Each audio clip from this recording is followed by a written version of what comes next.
Caleb, please forgive me. You made your choice. Now live with it. The rain hadn't stopped for 3 days when my wife Madison told me she wanted a divorce. We were sitting at Atelier Crane, her favorite restaurant in San Francisco, the place where the servers knew her family name and always kept the corner table overlooking the bay available. I wasn't eating. My plate sat untouched in front of me, some molecular gastronomy creation that cost more than most people spend on groceries in a week while I watched her. Really watched her, maybe for the first time in months. The way she laughed too loudly at something her friend Pierce said over the phone. The way she didn't even glance at me when she finally hung up. The way her diamond earrings caught the candlelight. Earrings I'd given her for our 5th anniversary, back when I still believed we were building something together that would last. "You're not eating," she said, finally noticing me. Her voice had that edge to it, the one that always appeared when I wasn't performing my role correctly, when I wasn't being the perfect accessory she needed me to be. "Are you trying to make some kind of statement, Caleb?" I wasn't. I was just tired. Exhausted, really. Tired of being the husband she paraded around at charity galas while whispering to her friends that I was decent enough considering. Tired of living in her Soma penthouse, sleeping in her bed, wearing clothes purchased with her family's real estate money. Tired of being reminded in 1,000 subtle and not so subtle ways that I was a guest in her life, not a partner, never an equal. "I'm fine," I said quietly. "Just not hungry." She rolled her eyes, actually rolled them like a teenager annoyed with a parent, and went back to her deconstructed whatever it was.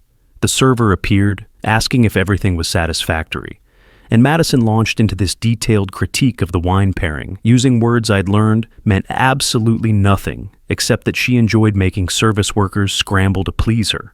That's when I knew, sitting there in that overpriced restaurant, watching my wife of 8 years treat a stranger with more attention than she'd given me in months. I knew our marriage was over. Had been over, probably for longer than I wanted to admit. The question wasn't whether we'd end. It was when and how much of myself I'd lose in the process. I didn't have to wait long for the answer. We didn't speak during the Tesla ride home. Her Tesla, of course. Madison scrolled through Instagram, double-tapping photos of people I'd never met. People from her world. The world of trust funds and Napa weekend houses, of prep schools and country clubs where memberships cost more than I made in 6 months as a senior cybersecurity analyst at Nexus Security Solutions. I'd never quite fit into that world, despite 8 years of trying. 8 years of slowly erasing myself to become whoever she needed me to be. My mother used to tell me that love didn't care about bank accounts. She'd say it while we sat in our small apartment in Oakland, her working double shifts as a nurse while I studied for the certifications that would eventually get me into cybersecurity. She'd say it while we ate ramen for the 4th night in a row because that's what we could afford. She'd say it with such conviction that I believed her completely. She was wrong, or maybe she was right, and what Madison and I had was never love at all. Maybe it was just convenience, just proximity, just 2 people who looked good together on paper, even if the reality was hollow.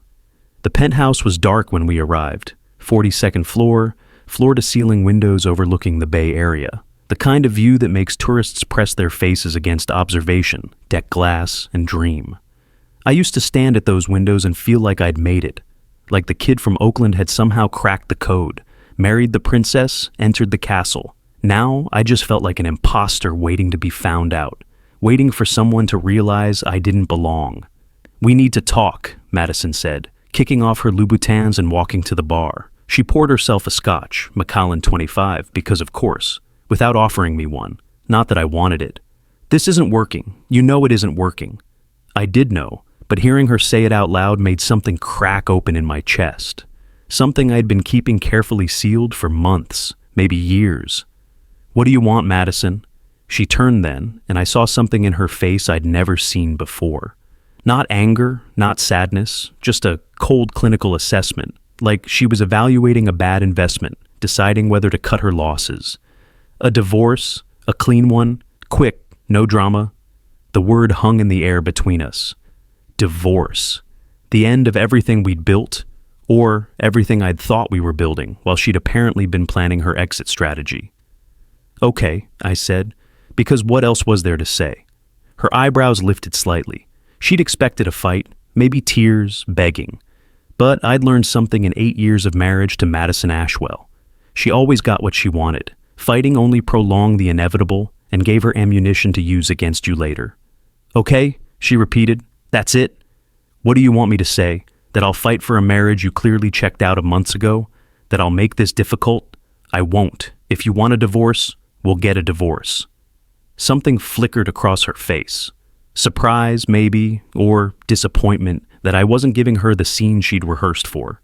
Then it was gone, replaced by that same cool efficiency I'd learned to recognize as her default setting.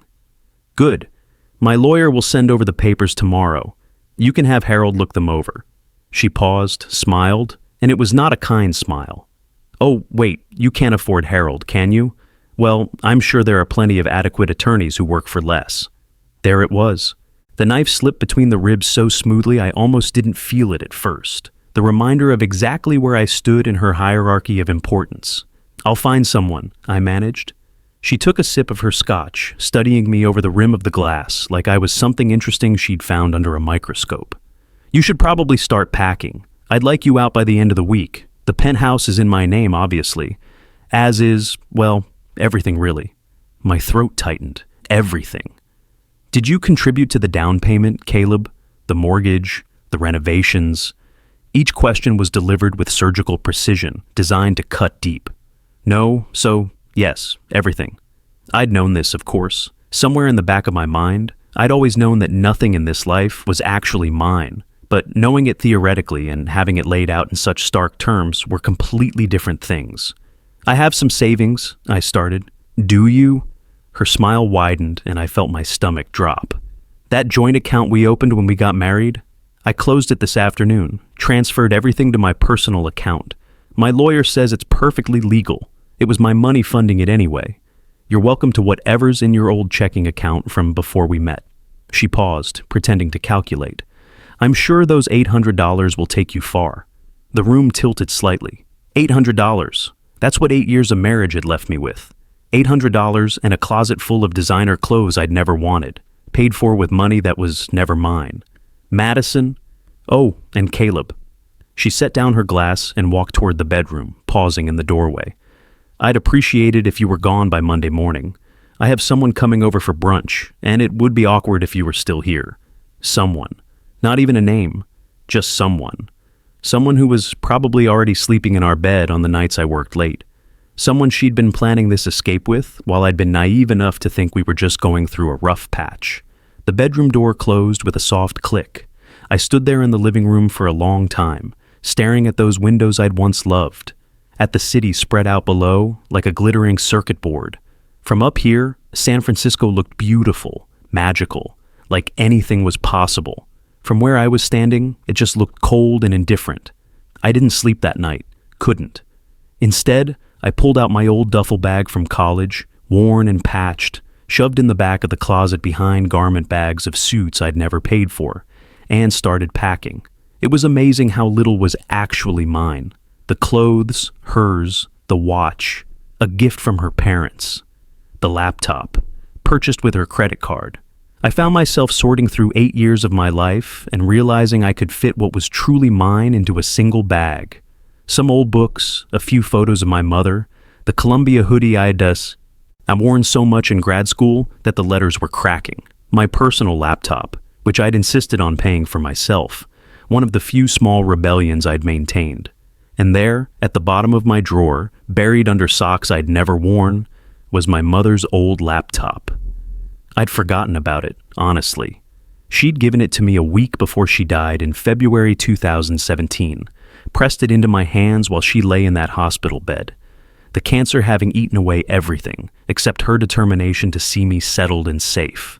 Promise me you'll keep this, she'd whispered, her voice thin as paper, barely audible above the machines keeping her alive. Don't look at it unless you absolutely have to, but keep it. Promise me, Caleb.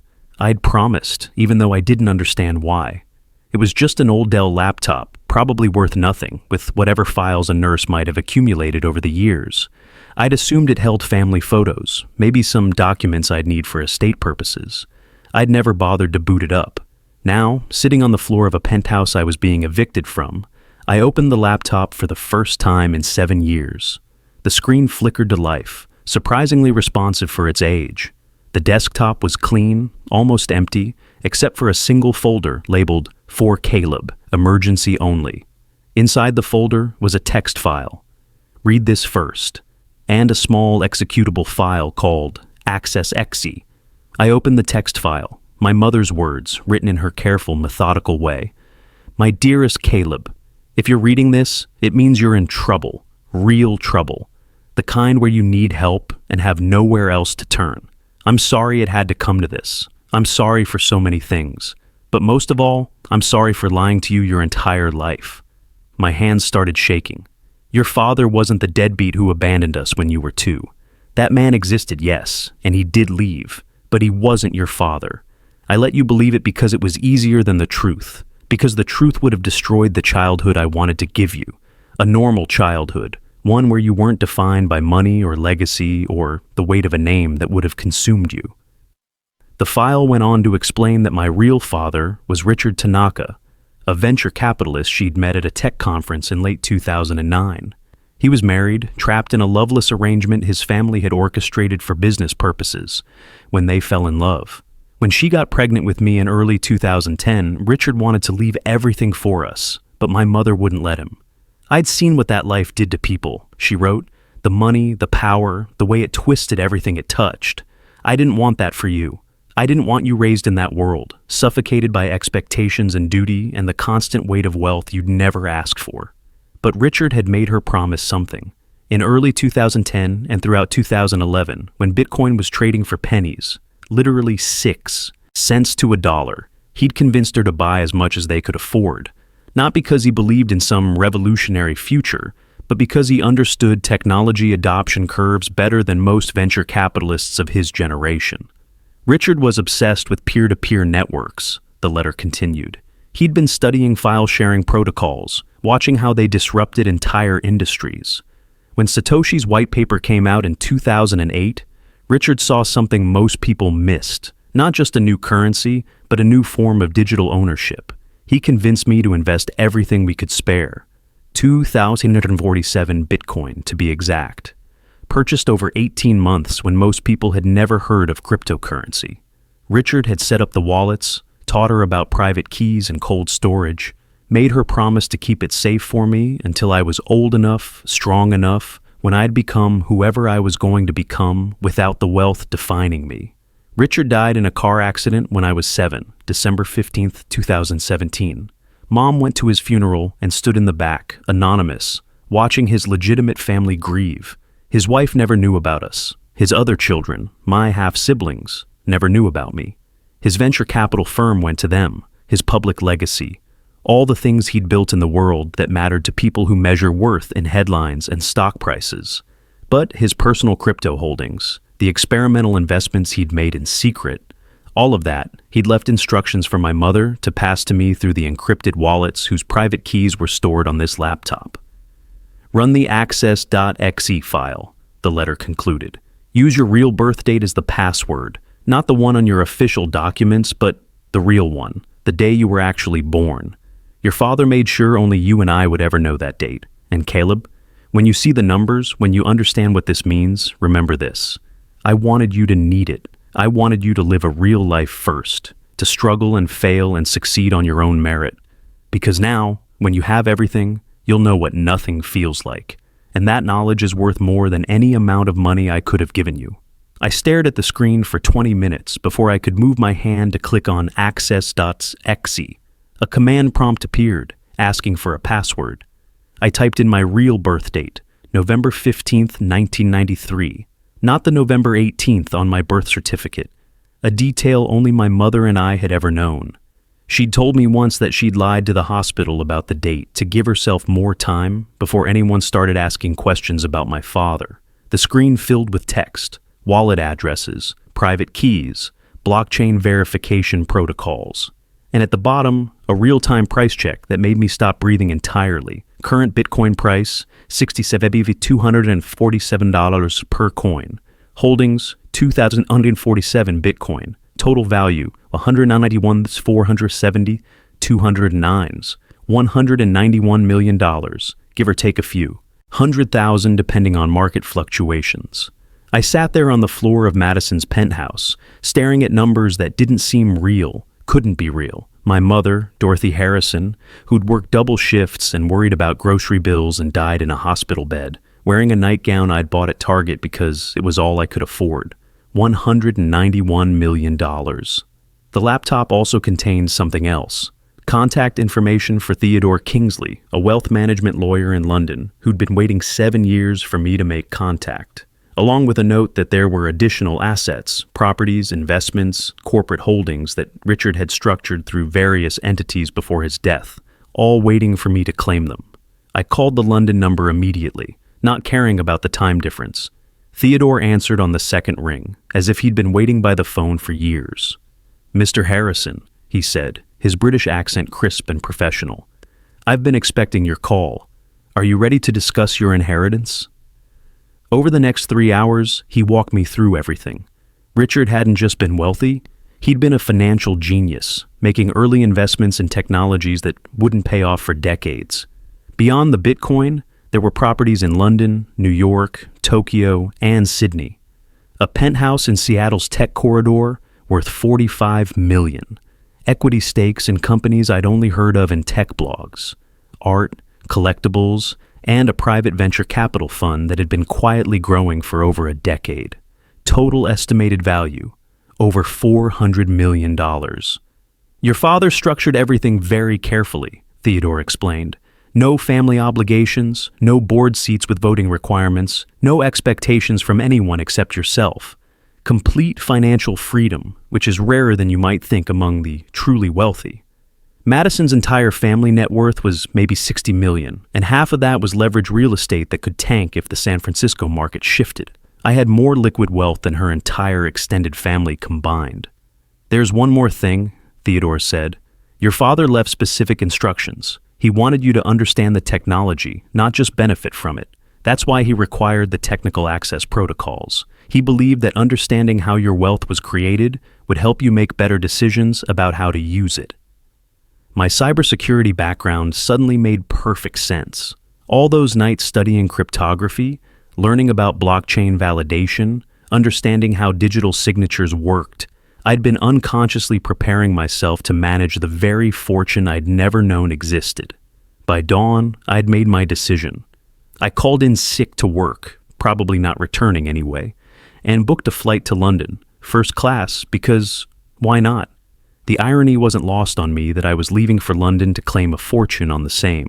Day Madison expected me to slink away with $800 and my tail between my legs. At SFO, I used one of the Bitcoin wallets to pay for the ticket upgrade. The transaction went through smoothly. $12,000 transferred from crypto to fiat in minutes through a service Theodore had recommended. It was my first test of whether any of this was real. The boarding pass in my hand suggested it was. During the 11-hour flight, I read everything Theodore had emailed me. The full scope of my inheritance was staggering. Beyond the crypto, there were properties in London, New York, Tokyo, and Sydney. The Seattle penthouse alone was worth $45 million. Corporate holdings in early-stage companies that had exploded during the pandemic. Richard's venture capital instincts had been extraordinary. Art, collectibles, and investment funds that had been quietly growing for over a decade. Total estimated value, over $400 million. At Heathrow, Theodore Kingsley met me personally, late 60s, impeccably dressed, with the kind of quiet confidence that comes from managing serious money for serious people. "Mr. Harrison," he said, shaking my hand firmly, "finally, I've been waiting 7 years to meet you." We spent the next 2 days going through everything: properties, investments, legal structures, board positions at companies I'd never heard of, but apparently now partially owned. My father hadn't just been wealthy, he'd been a financial genius, making investments in technologies that wouldn't pay off for decades. "Your father was playing three-dimensional chess," Theodore explained, as we sat in his Mayfair offices, surrounded by documents that represented more wealth than most countries' GDP. Every decision created options for future decisions. The crypto holdings were just the foundation. He structured everything so you'd have complete freedom, no family obligations, no expectations from anyone except yourself. On my second evening in London, Theodore made a suggestion that would change everything. Your ex-wife has a reservation at Sketch tonight, 8:30, table for two. I thought you might want to know. Something shifted inside me. Not quite revenge, but the need for Madison to see that I existed outside her narrative of the discarded husband. Make me a reservation, I said. 8 or so, best table in the house. We arrived at Sketch at exactly 8. The restaurant was beautiful, modern, artistic, the kind of place Madison would choose to celebrate her freedom with Pierce. I sat at the center table, impossible to miss, wearing a suit that cost more than she'd left me with. Theodore had introduced me to his tailor that afternoon, Savile Row, naturally. At 8:35, Madison walked in. She was stunning as always. Black dress that probably cost more than most people's rent. Perfect hair, flawless makeup. Pierce was with her, tall and handsome in that generic corporate lawyer way. Expensive suit, confident smile that suggested he had no idea his financial support of Madison was about to become irrelevant. They looked like an advertisement for success. Madison scanned the room automatically, the way she always did, cataloging who was there, who mattered, who might be useful later. Her eyes landed on me. I watched the recognition hit like a physical blow, the double take, the confusion washing across her face like cold water. I was supposed to be in San Francisco, broke, scrambling to find an apartment I could afford on a cybersecurity analyst's salary. Not here at Sketch, dining with a distinguished older gentleman who clearly represented serious money, wearing a suit that screamed wealth in ways her eye had been trained from birth to recognize. I smiled slightly, raised my wine glass in acknowledgement, then turned back to Theodore as if she barely registered, as if seeing her was just a mildly interesting coincidence. She's rattled, Theodore murmured, not even glancing in her direction. Look at her hand. Went straight to his arm, seeking reassurance, and he has no idea what's happening. We ate slowly, course after course of food that deserved attention. The bill came in a leather folder. I pulled out the black Amex that Theodore's firm had issued me, Providence Holdings embossed in small silver letters, the kind of card that means something to people who know what to look for. We stood to leave. I didn't look at Madison's table again, just walked past without a glance, letting my presence speak for itself. My phone rang at 11 p.m. Unknown number, London area code. Caleb? Madison's voice, strained and uncertain. Nothing like the confident woman who'd thrown me out 4 days ago. Was that you at dinner tonight? Yes, I said calmly. What are you doing in London? How are you here? Who was that man? A business associate. What business? You don't have any business. You work at security. Cybersecurity. And you never asked what else I might be involved in. I could hear her breathing, mind racing, trying to compute what she'd seen against what she thought she knew about me. The divorce papers, she said finally. You haven't signed them.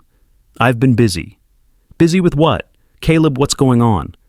I'm figuring some things out, about who I am, what I want, where I'm going. This is ridiculous. We're getting divorced. You can't just show up in London pretending to be what? Silence. Send the papers to my lawyer, I said finally. I'll review them when I'm ready. Until then, enjoy London, enjoy Pierce, enjoy your new life. Your lawyer? You have a lawyer now? Everyone should have a lawyer. You taught me that. I hung up before she could respond. For the first time since Saturday morning, I smiled. Not because I'd hurt her, though I had a little, but because I'd finally stopped letting her define my story. 3 weeks later, I signed the divorce papers, took nothing but what was originally mine, let Madison have her clean break. I'd found something better than revenge, the freedom to build a life that would make my mother proud.